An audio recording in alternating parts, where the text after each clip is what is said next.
Hello everyone and welcome back to my channel. This is Eman and this is Eman Stories.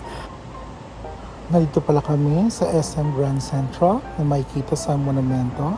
And it's my first time being here at napansin ko na napakaraming tao because it's payday.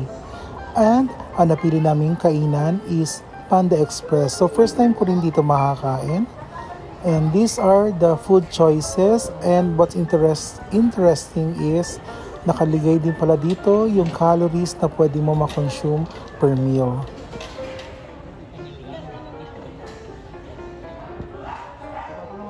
So these are the choices na pwede yung pagpilian, and everything looks appetizing at mukha naman talagang masarap. So what we got is the family feast, which is 1,670 pesos. That is good for 4 to 5 people.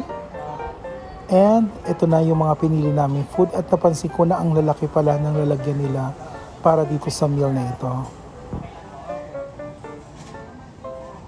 And syempre nag-order din si Papa ng pineapple juice as our drinks.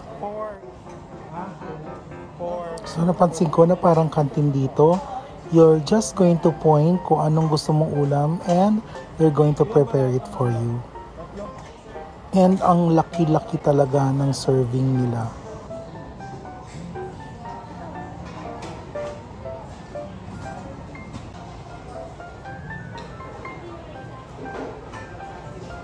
So ito na-prepare na yung food namin at babayaran ko na siya.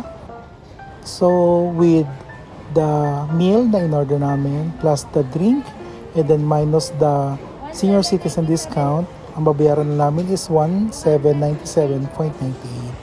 So ito na yung food namin. Happy eating! So yung food pala namin is orange chicken, kung pao chicken, and beef broccoli. And kasama na rin dito yung chow fan and also the pansit.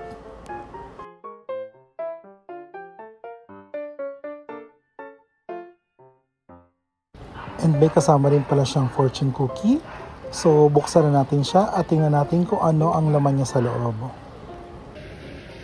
So medyo nahirapan akong buksan to kasi nga hawak ko yung cellphone sa isang kamay and then isang kamay is nagbubukas ng fortune cookie. And by the way, kung may narinig kayong kahol na aso, meron kasi isang customer dito may dalang aso.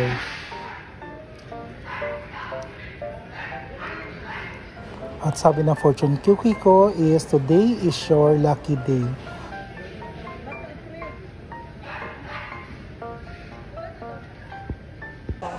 So naubos na namin yung food. Actually may mga natira pa dyan, mga konti-konti na meat. And ito pala yung itsura niya sa loob. Medyo maluwang din siya, maraming tables na pwedeng kainan ng mga families. And that's my video for today. Thank you very much for watching. I will be seeing you again in my next video. Bye-bye! Eman Stories.